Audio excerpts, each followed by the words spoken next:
Okay, I'm influenced here by Robert Sheldrake, Science of Delusion. I think it's known in the US as Science Set Free. And Paramhansa, Yogananda, and also Hindu philosophy come theology as well. In particular, get to the point, Marshall, the consciousness of matter. And I'm thinking also that consciousness is not a thing we either have or don't have, but is a thing we can access and add to. So I become more and more conscious of how to do a certain set of exercises. I tap into that. It becomes a habit with me in the sense that it becomes very easy for me to go through the routine in the way that I've decided it's best for me. And I modify that from time to time, of course, but we build up an accessible consciousness. And perhaps the basic, well, I'm not too sure here, but the basic hardware of that might be the atom, especially as it's configured as a molecule, and then perhaps especially the way it's configured as a cell. That a cell is a very, a biological cell, is a very sophisticated, complex, like the DNA structure and so on, but a lot of complexity there. And this particular formulations at cell level of complexity may have particular potency as regards access and both giving to and taking from the consciousness that is available and perhaps accessible by similar levels of atomic sophistication, cellular complexity, so that you're working on a particular idea in America and I'm working on it in Europe, and we get the solution virtually at the same time. And as has been found, a thing that's learnt by a lot of people can be learnt much easier now than things that are new to learn. Now, it can, of course, be hard to prove this because we get better at, hopefully, we get better at rationalizing it and presenting it so that the actual process of learning is easier. But perhaps the stronger the habit of beings collectively thinking about a certain thing, the easier it is for others to pick it up. Easier for them to be taught. Easier for them to access to, if they've a will and a focus of mind that wants to find out.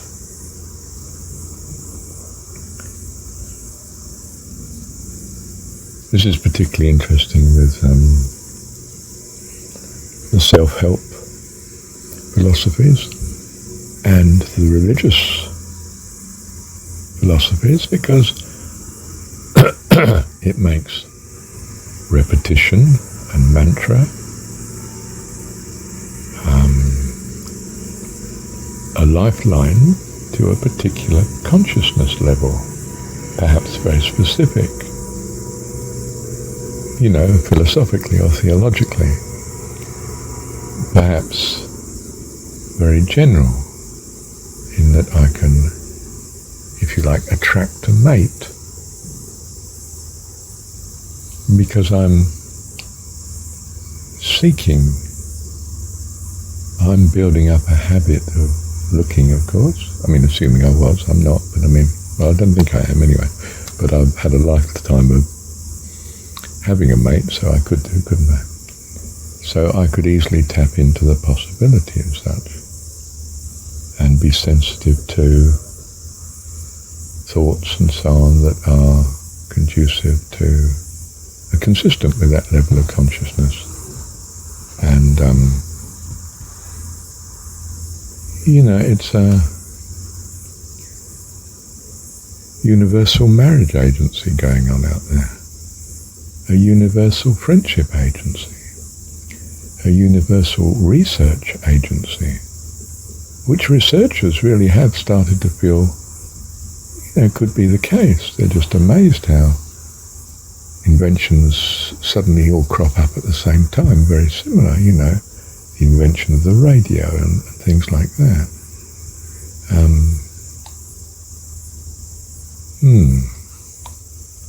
I've been very conscious of how the specific topics and key words cropped up in fellowship meetings of quite different religions. I mean, I've attended under my religious studies inclination, I've attended at the same time a very broad range of meetings that I could attend in, in particular in New Zealand. I've been amazed that they're so often picking on the same topics, same key words. Is it, I thought, am I just being sensitive to a thing? Like, if you're looking for a red car, you see a lot of red cars in the make that you want,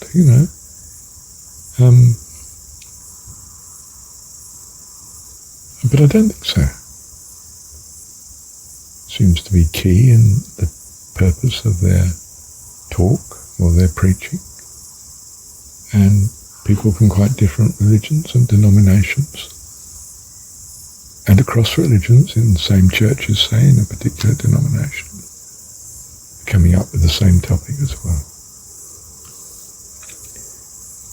Now, this is not some research. This is just casual observation. But of course, it's casual observation that encourages you on to do more serious research. Unless you feel that the casual observation is so self-evident that it's pointless, and that the result of the research is just trite, because, well, everybody knows that. I mean, did you really need to, earn your doctorate that way?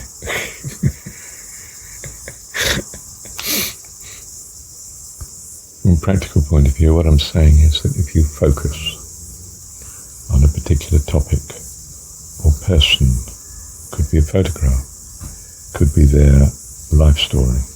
I've focused majorly in my life on Paramahansa Yogananda's autobiography and on John's Gospel. I've spent just hours and hours on John 17.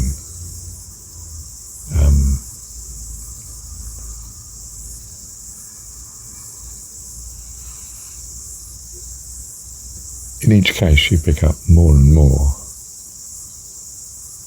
the more you keep returning to it. To begin with, you just think, oh, well, I'm picking up things in the book or the talk that I didn't notice before. But then you start to pick up inferences that you no way would have noticed on a single reading or rendering or listening, You become attuned to what you're looking for and where you're looking for it.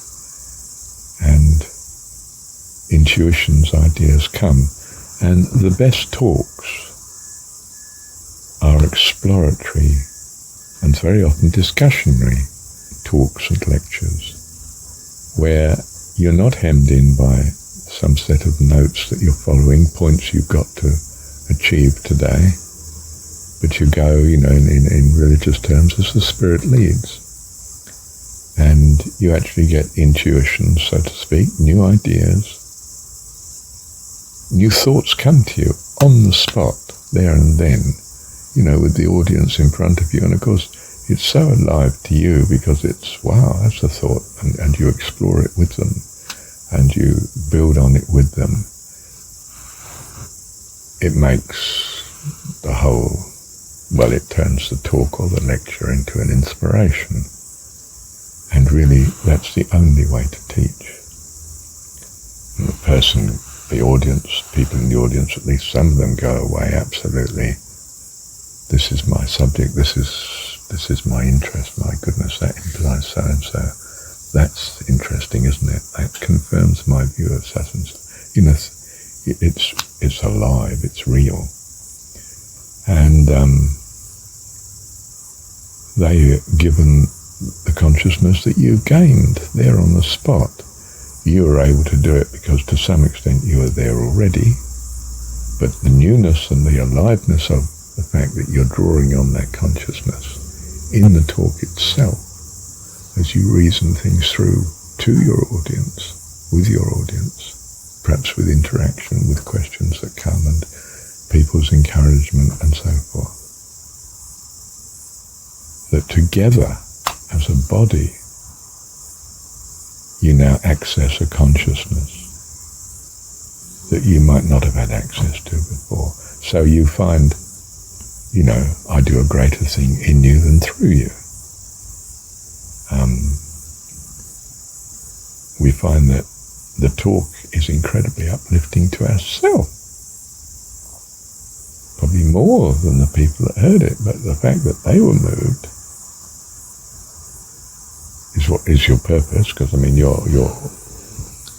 you're in some sense trying to impart things that you think will be helpful and help your understanding. And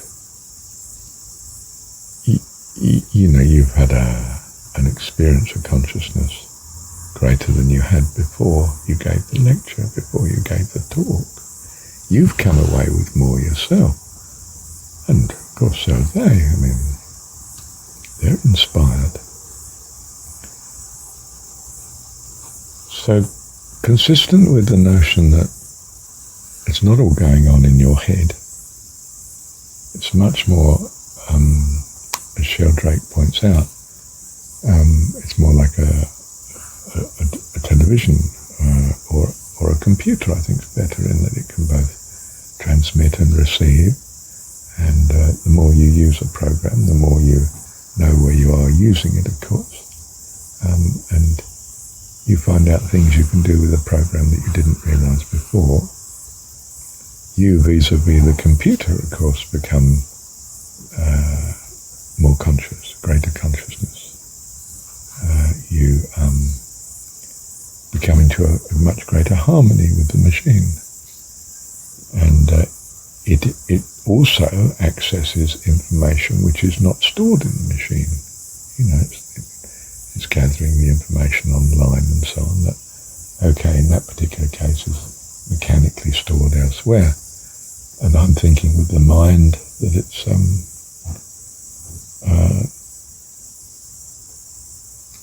the mind is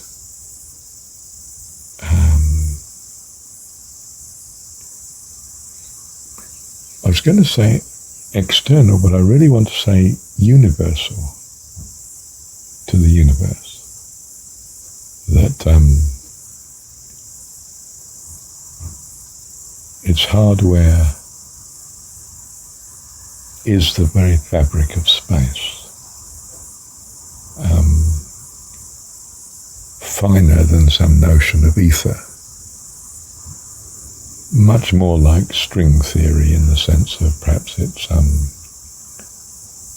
lines of force fields and so on, strands, along which ether, matter and so on might form, but that it's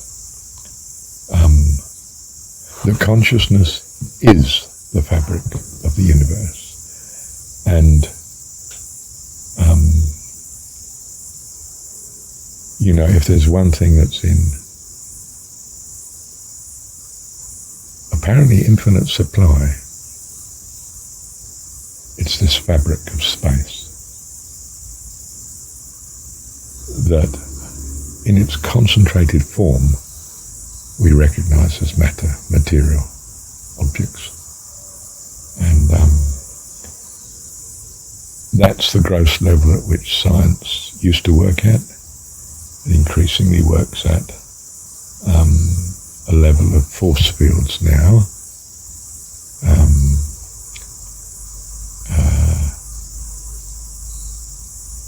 It knows about force fields and electromagnetism and so on, and studies it. It doesn't quite manage a link between electromagnetism and matter. It just knows they're related. It's as if there's a huge gap of understanding between the two. And that may be largely because, it could be, that matter is, in a sense, solidified electromagnetism, if you like, force fields, or concentration of such, in some way, or even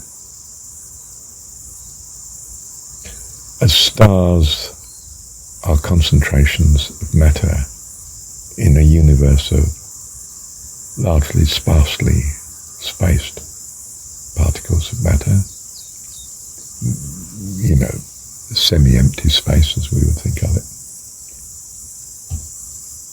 So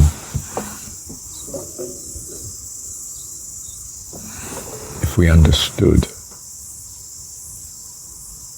what consciousness is,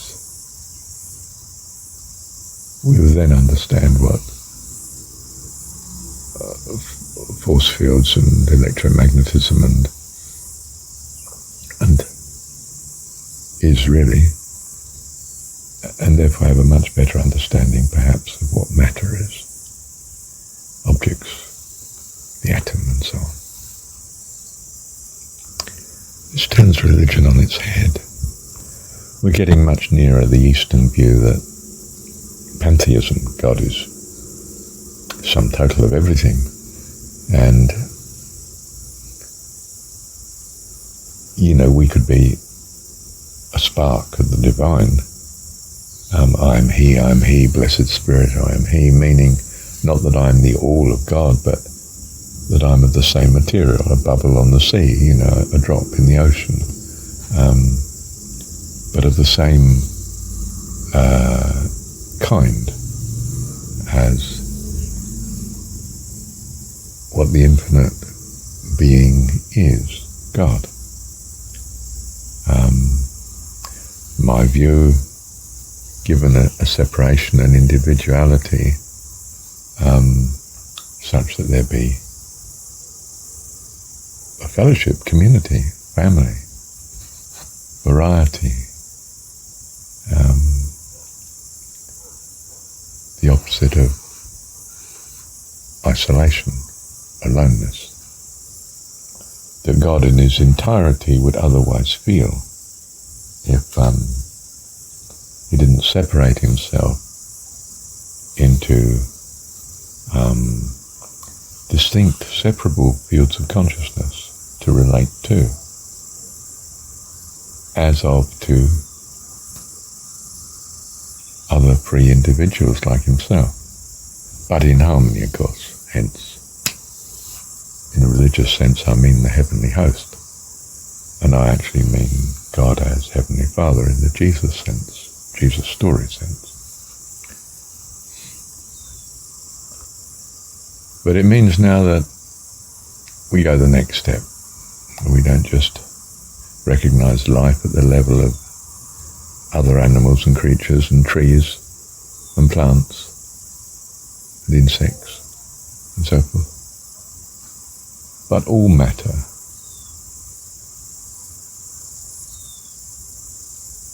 is the is made up of.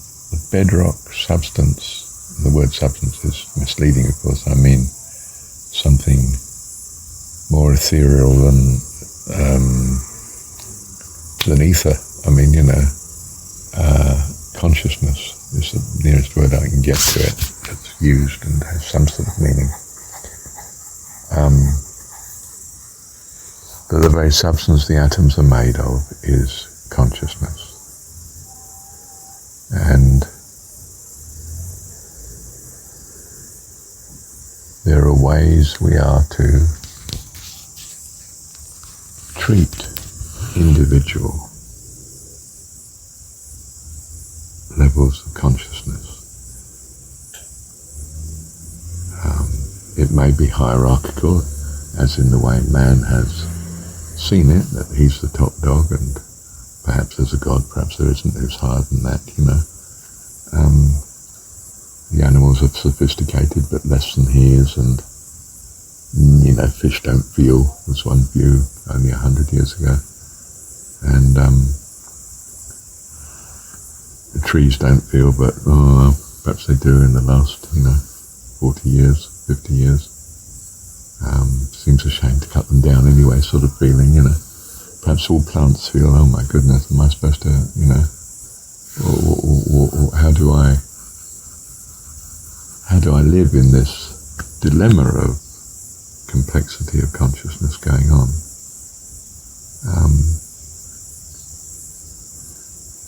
Obviously you can only go so far. Most people only go as far as they're concerned for themselves and their family and people they know, and people they feel they should know, perhaps, slightly.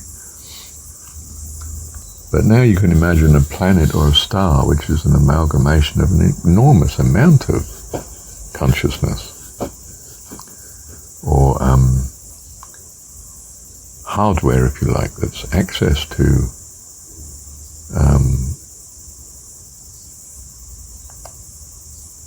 an ever-present consciousness store, like the Akashic record notion of the Eastern view, that everything is remembered. The universe is the memory. It is it. Its very substance is memory, consciousness, accessibility. If you are of the same material, and everything is made of the same material, it's all made out of consciousness. So it all has access, a limited access. Of course, I've got an incredible limited access, haven't I, to understanding and knowledge, even though collectively, the whole planet's got a terrific amount of knowledge and understanding and ideas that I've not got instant access to. I can't, oh yes, I know all the works of Shakespeare or something, goodness, I hardly know any of it. I know a little of John's Gospel, really. It's a bit like the person who's, studied the Gita for, 10 or 20 years. Do you know it? And the only safe reply is to say, well, I've read it much in the last 20 years. I wouldn't go so far as to say I know it, as if, I'm now master of the understanding of this scripture. That would be an incredible presumption, because I keep finding something new when I read it, and something quite important and significant to me too. And of course I get that sort of thing, the same with John's Gospel, John 17 in particular. It seems to be an endless source of access to consciousness for me. Not apparently for the rest of the Christian church. They're all hooked on John 3:16, which to me seems to give them a trite explanation of what their faith should be about. And they got the wrong end of the stick, I feel, but that's my consciousness. So what we're doing when we study and when we meditate, unless you're simply trying to clear the mind and cause a vacuum, but is have access to greater consciousness. we're not particularly feeling it's in the brain there somewhere if I could only pull it out. We're thinking it's beyond. There's an explanation, for instance, that nobody's had of this as far as we know yet. I wonder what it is. I wonder if it could be so-and-so. And we call this ability imagination. Me in particular, has dismissed imagination as a childish fairy fantasy, which is the last thing I want to have my understanding of the world and the universe on. But in fact, it's quite the other way around.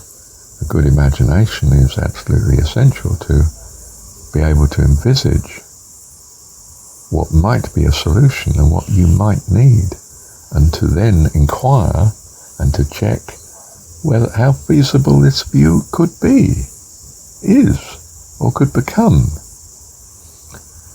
Steiner is the great contributor here, Rudolf Steiner, the importance of imagination.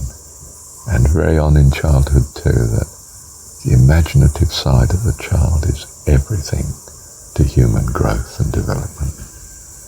And he was 100, 200 years ahead of his time, I don't know. An astonishing chap who somehow he had some incredible ideas that when you read his lectures and views seem, just off the planet. I mean,